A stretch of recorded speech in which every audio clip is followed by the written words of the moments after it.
ॐ श्री गणेशाय नमः। शिवशतनामस्तोत्रम्। शिवो महेश्वरः शम्भुः पिनाकी शशिशेखरः। वामदेवो विरूपाक्षः कपर्दीनीललोहितः। शङ्करः शूलपाणिश्च खड्गवाङ्गी विष्णुवल्लभः। शिवविष्टो अम्बिकानाथः श्रीकण्ठो भक्तवत्सलः।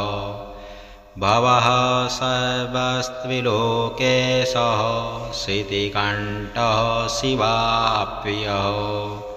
उग्रकपाली कामारी वन्दकासुरसूदनः।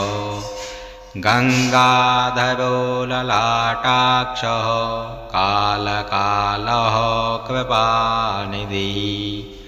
भीमः परशुहस्तश्च मृगपाणिर्जटाधरः। कैलासवासी कवची कठोरस्त्रिपुरान्तकः।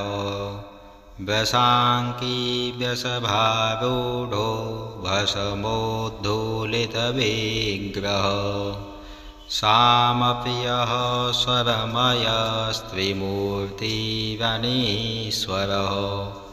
सर्वज्ञः परमात्मा च सोमसूर्याग्निलोचनः। हविर्यज्ञमयः सोमः पञ्चवक्त्रः सदाशिवः। विश्वेश्वरो वीरभद्रो गणनाथः प्रजापतिः। हिरण्यवेता दुर्धर्षो गिरीशो गिरिशो नगः। भुजङ्गभूषरो भर्गो गिरिधनवान् गिरिप्रियः। कृत्तिवासाः पुरा रातिर्भगवान् प्रमथाधिपः। मृत्युञ्जयः सूक्ष्मतनुर्जगद्व्यापी जगद्गुरुः।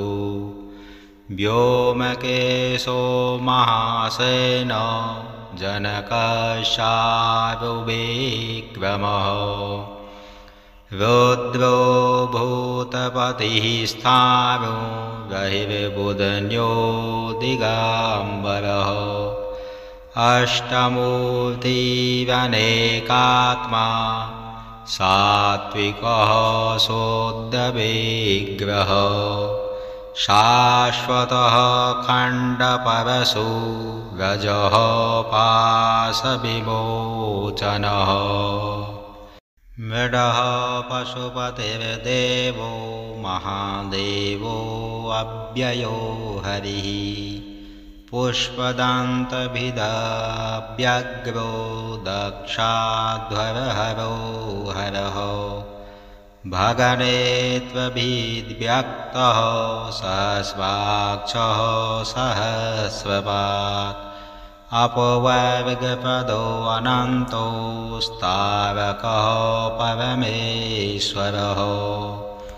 इति श्रीशिवाष्टोत्तरशतनामावलीस्तोत्रं सम्पूर्णम्। ॐ श्री गणेशाय नमः। शिवशतनामस्तोत्रम्। शिवो महेश्वरः शम्भुः पिनाकी शशिशेखरः। वामदेवो विरूपाक्षः कपर्दीनीललोहितः। शङ्करः शूलपाणिश्च खड्गवाङ्गी विष्णुवल्लभः। शिवविष्टो अम्बिकानाथः श्रीकण्ठो भक्तवत्सलः। भवः सर्वस्त्रिलोकेशः श्रुतिकण्ठः शिवाप्रियः। उग्रकपाली कामारी वन्धकासुरसूदनः गङ्गाधरो ललाटाक्षः कालकालः कृपानिधि भीमः परशुहस्तश्च मृगपाविमजटाधरः कैलासवासी कवची कठोरस्त्रिपुरान्तकः वृषाङ्की वृषभारूढो भस्मोद्धूलितविग्रहः सामप्रियः स्वरमयस्त्रिमूर्तिवनीश्वरः सर्वज्ञः परमात्मा च सोमसूर्याग्निलोचनः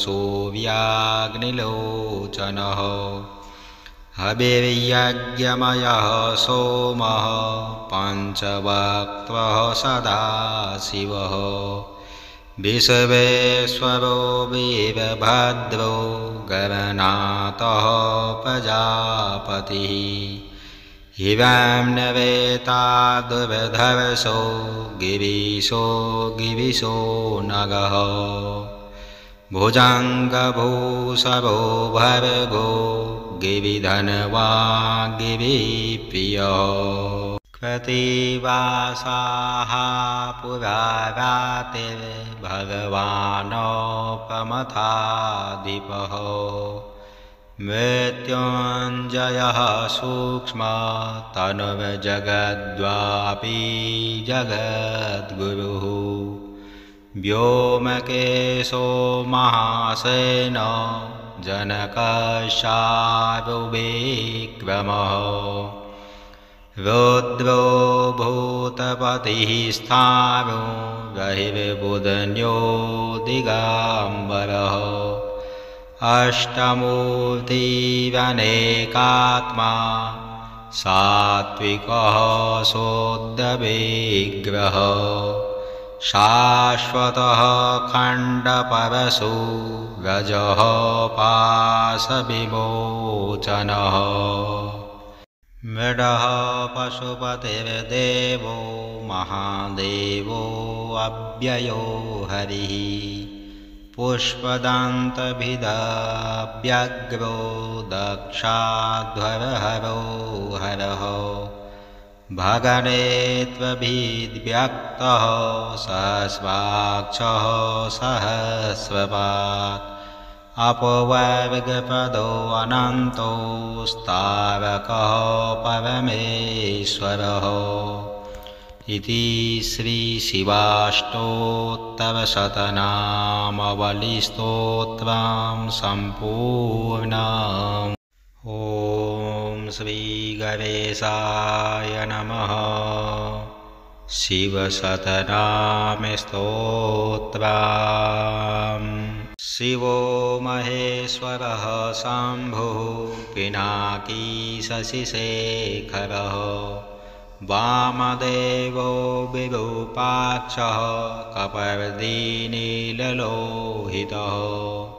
शङ्करः शूलपाणिश्च खट्वाङ्गी विष्णुवल्लभः शिवविष्टो अम्बिकानाथः श्रीकण्ठो भक्तवत्सलः भवः सर्वस्त्रिलोकेशः श्रुतिकण्ठः शिवाप्रियः उग्रकपाली कामारी वन्धकासुरसूदनः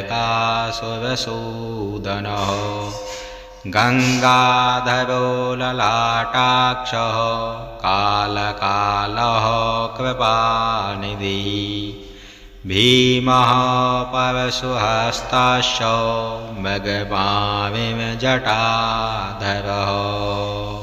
कैलासवासी कवची कठोरस्त्रिपुरान्तकः वृषाङ्की वृषभारूढो भस्मोद्धूलितविग्रहः सामप्रियः स्वरमयस्त्रिमूर्तिवनीश्वरः सर्वज्ञः परमात्मा च सोमसूर्याग्निलोचनः हविर्यज्ञमयः सोमः पञ्चवक्त्रः सदाशिवः विश्वेश्वरो वीरभद्रो गणनाथः प्रजापतिः हिरण्यवेतादुर्धर्षो गिरिशो नगः भुजङ्गभूषभो भर्गो गिरिधनवान् गिरिप्रियः कृत्तिवासाः पुरा रातिर्भगवान् प्रमथाधिपः मृत्युञ्जयः सूक्ष्मतनुर्जगद्वापि जगद्गुरुः व्योमकेशो महासेनो जनकशारुविक्रमः रुद्रो भूतपतिः स्थाणु रहिर्बुधन्यो दिगम्बरः अष्टमूर्तिरनेकात्मा सात्विकः शोद्धविग्रहः शाश्वतः खण्डपरशु रजः पाशविमोचनः मृडः पशुपतिर्देवो महादेवो अव्ययो हरिः पुष्पदन्तभिदव्यग्रो दक्षाध्वरहरो हरः भगने त्वभिद्व्यक्तः सहस्राक्षः सहस्रपात् अपवर्गपदो अनन्तो स्तारकः परमेश्वरः इति श्रीशिवाष्टोत्तरशतनामावलीस्तोत्रं सम्पूर्णम्। ॐ श्रीगणेशाय नमः। शिवशतनामस्तोत्रम्। शिवो महेश्वरः शम्भुः पिनाकी शशिशेखरः वामदेवो विरूपाक्षः कपर्दिनीललोहितः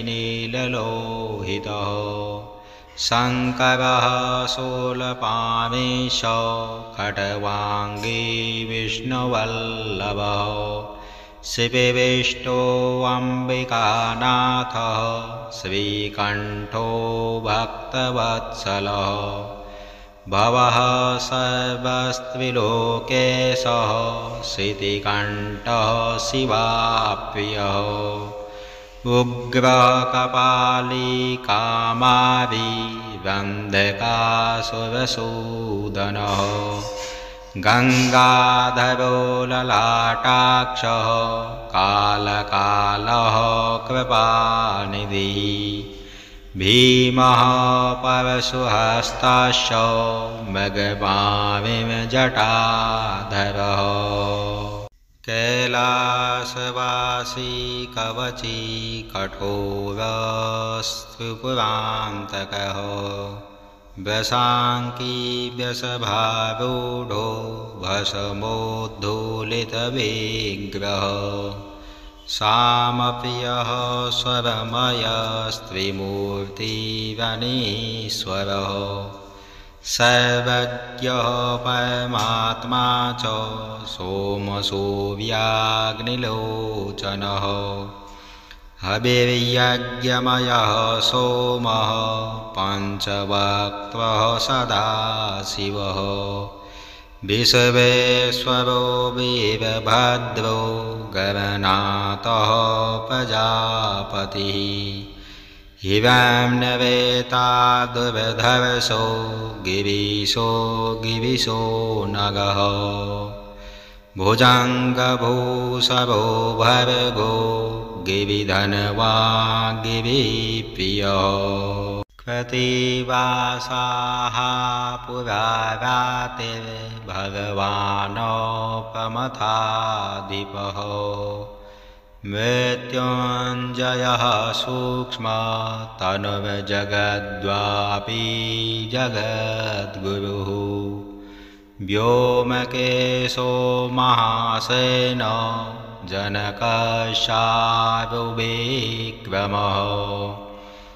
रुद्रो भूतपतिः स्थाणु बहिर्बुधन्यो दिगम्बरः अष्टमूर्तिरनेकात्मा सात्विकः शुद्धविग्रहः शाश्वतः खण्डपरशु रजः पाशविमोचनः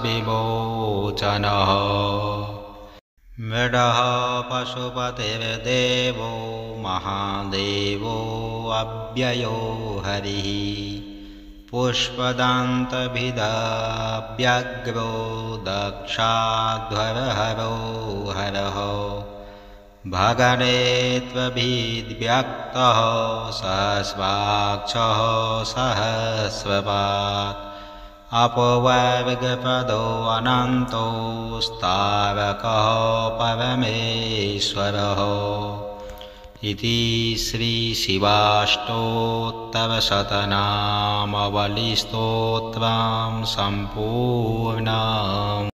ॐ श्रीगणेशाय नमः। शिवशतनामस्तोत्रम्। शिवो महेश्वरः शम्भुः पिनाकी शशिशेखरः वामदेवो विरूपाक्षः कपर्दीनीललोहितः शङ्करः शूलपाणिश्च खट्वाङ्गी विष्णुवल्लभः शिवविष्टो अम्बिकानाथः श्रीकण्ठो भक्तवत्सलः भवः सर्वस्त्रिलोकेशः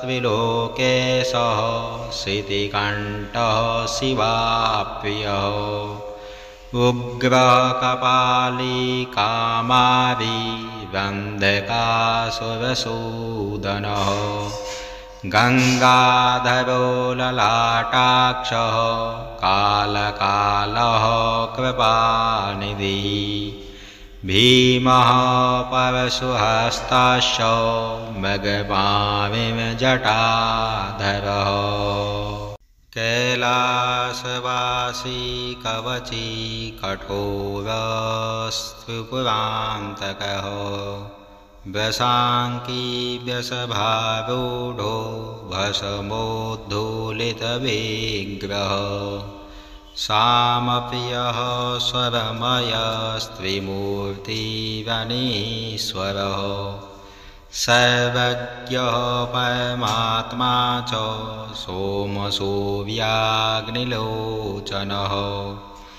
हविर्यज्ञमयः सोमः पञ्चवक्त्रः सदाशिवः विश्वेश्वरो वीरभद्रो गणनाथः प्रजापतिः हिरण्यवेतादुर्धर्षो गिरिशो नगः भुजङ्गभूषभो भर्गो गिरिधनवान् गिरिप्रियः कृत्तिवासाः पुरा रातिर्भगवान् प्रमथाधिपः मृत्युञ्जयः सूक्ष्मतनुर्जगद्वापि जगद्गुरुः व्योमकेशो महासेनो जनकशार्दूलविक्रमः रुद्रो भूतपतिः स्थाणु बहिर्बुधन्यो दिगम्बरः अष्टमूर्तिरनेकात्मा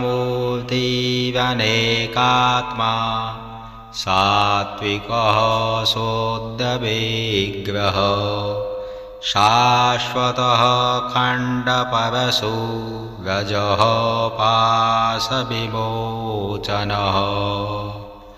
मृडः पशुपतिर्देवो महादेवो अव्ययो हरिः पुष्पदान्तभिदव्यग्रो दक्षाध्वरहरो हरः भगने त्वभिद्व्यक्तः सहस्राक्षः सहस्रपात् अपवर्गपदो अनन्तो स्तावकः परमेश्वरः इति श्रीशिवाष्टोत्तरशतनामावलीस्तोत्रं सम्पूर्णम्।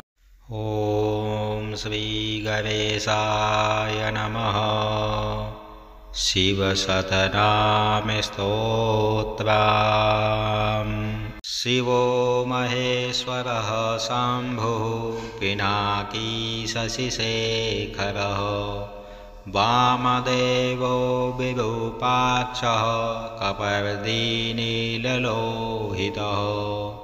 शङ्करः शूलपाणिश्च खट्वाङ्गी विष्णुवल्लभः शिवविष्टो अम्बिकानाथः श्रीकण्ठो भक्तवत्सलः भवः सर्वस्त्रिलोकेशः श्रुतिकण्ठः शिवाप्रियः उग्रकपाली कामारी वन्धकासुरसूदनः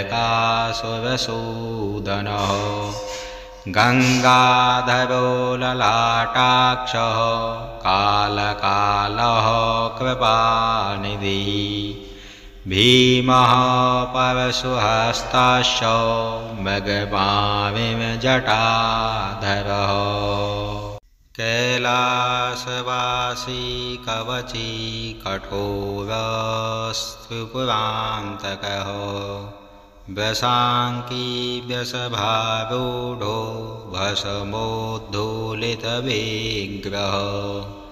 सामप्रियः स्वरमयस्त्रिमूर्तिरनीश्वरः सर्वज्ञः परमात्मा च सोमसूर्याग्निलोचनः हविर्यज्ञमयः सोमः पञ्चवक्त्रः सदाशिवः विश्वेश्वरो वीरभद्रो गणनाथः प्रजापतिः हिरण्यवेतादुर्धर्षो गिरिशो नगः भुजङ्गभूषरो भर्गो गिरिधनवान् गिरिप्रियः कृत्तिवासाः पुरा रातिर्भगवान्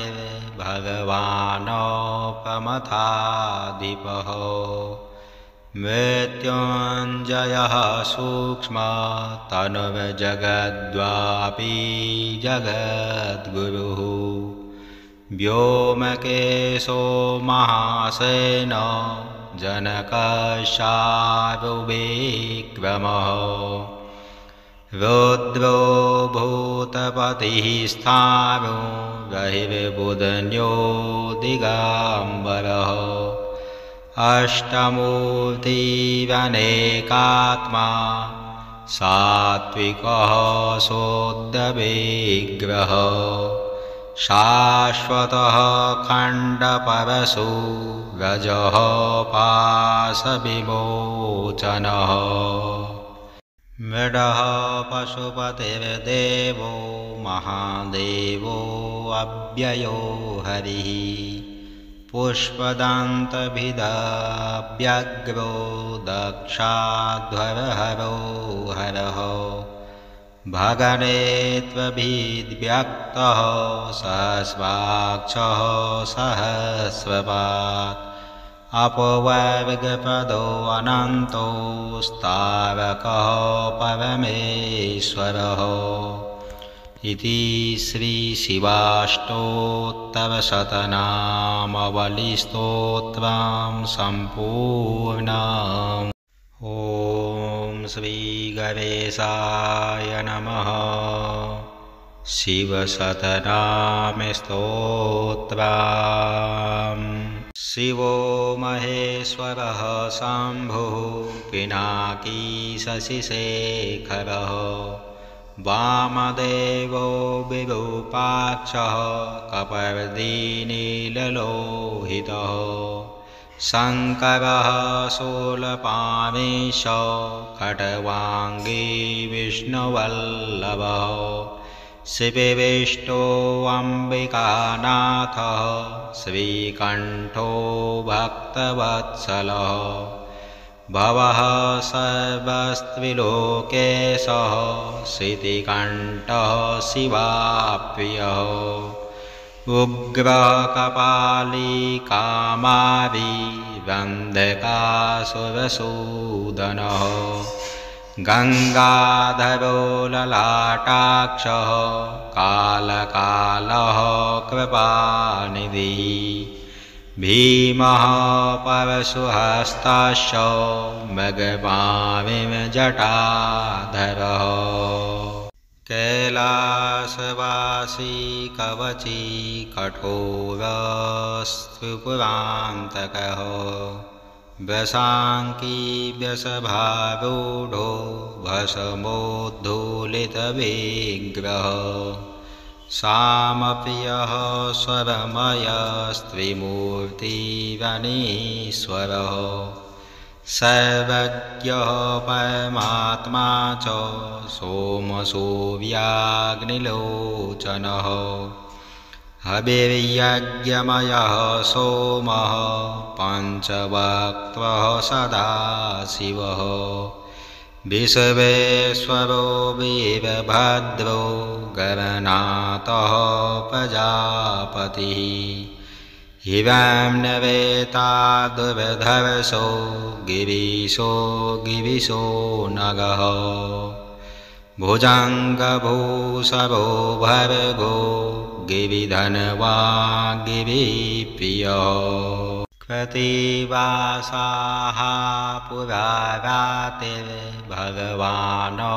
प्रमथाधिपः मृत्युञ्जयः सूक्ष्मतनुर्जगद्वापी जगद्गुरुः व्योमकेशो महासेनो जनकशारुविक्रमः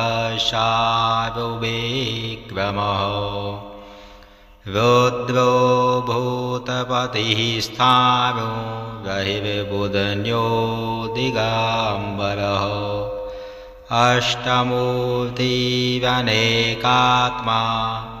सात्विकः शोद्धविग्रहः शाश्वतः खण्डपरशु रजः पाशविमोचनः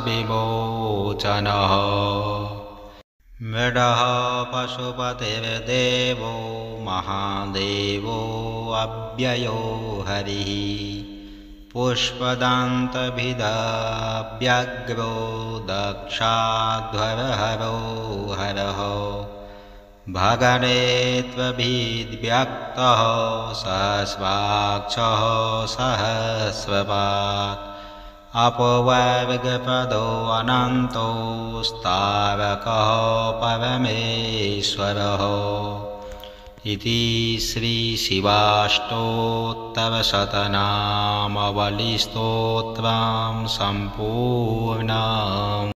ॐ श्रीगणेशाय नमः। शिवशतनामस्तोत्रम्।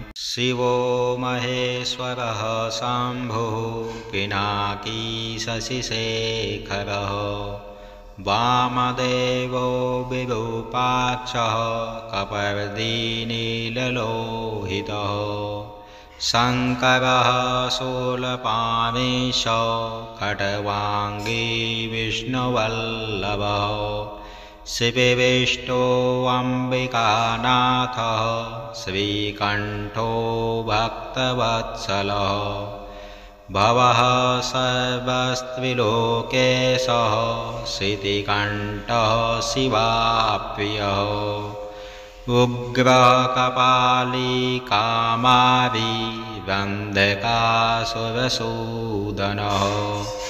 गङ्गाधरो ललाटाक्षः कालकालः कृपानिधिः भीमः परशुहस्ताश्च मृगपाविमजटाधरः कैलासवासी कवची कठोरस्त्रिपुरान्तकः व्यशाङ्की व्यसभारूढो भस्मोद्धूलितविग्रहः सामप्रियः स्वरमयस्त्रिमूर्तिरनीश्वरः सर्वज्ञः परमात्मा च सोमसूर्याग्निलोचनः हविर्यज्ञमयः सोमः पञ्चवक्त्रः सदाशिवः विश्वेश्वरो वीरभद्रो गणनाथः प्रजापतिः हिरण्यवेतादुर्धर्षो गिरिशो नगः भुजङ्गभूषभो भर्गो गिरिधनवान् गिरिप्रियः कृत्तिवासाः पुरा रातिर्भगवान् प्रमथाधिपः मृत्युञ्जयः सूक्ष्मतनुर्जगद्वापि जगद्गुरुः व्योमकेशो महासेनो जनकशारुविक्रमः रुद्रो भूतपतिः स्थाणु रहिर्बुधन्यो दिगम्बरः अष्टमूर्तिरनेकात्मा सात्विकः शोद्धविग्रहः शाश्वतः खण्डपरशु रजः पाशविमोचनः मृडः पशुपतिर्देवो महादेवो अव्ययो हरिः पुष्पदन्तभिदव्यग्रो दक्षाध्वरहरो हरः भगने त्वभिद्व्यक्तः सहस्राक्षः सहस्रपात् अपवर्गपदो अनन्तो स्तारकः परमेश्वरः इति श्रीशिवाष्टोत्तरशतनामावलिस्तोत्रं सम्पूर्णम्। ॐ श्रीगणेशाय नमः। शिवशतनामस्तोत्रम्। शिवो महेश्वरः शम्भुः पिनाकी शशिशेखरः वामदेवो विरूपाक्षः कपर्दीनीललोहितः शङ्करः शूलपाणिश्च खट्वाङ्गी विष्णुवल्लभः शिवविष्टो अम्बिकानाथः श्रीकण्ठो भक्तवत्सलः भवः सर्वस्त्रिलोकेशः श्रुतिकण्ठः शिवाप्रियः उग्रकपाली कामारी वन्धकासुरसूदनः गङ्गाधरो ललाटाक्षः कालकालः कृपानिधिः भीमः परशुहस्ताश्च मृगपाविमजटाधरः कैलासवासी कवची कठोरस्त्रिपुरान्तकः व्यशाङ्की व्यसभारूढो भस्मोद्धूलितविग्रहः सामप्रियः स्वरमयस्त्रिमूर्तिरनीश्वरः सर्वज्ञः परमात्मा च सोमसूर्याग्निलोचनः हविर्यज्ञमयः सोमः पञ्चवक्त्रः सदाशिवः विश्वेश्वरो वीरभद्रो गणनाथः प्रजापतिः हिरण्यवेताद्भर्धर्षो गिरिशो नगः भुजङ्गभूषभो भर्गो गिरिधनवान् गिरिप्रियः कृत्तिवासाः पुरा रातिर्भगवान्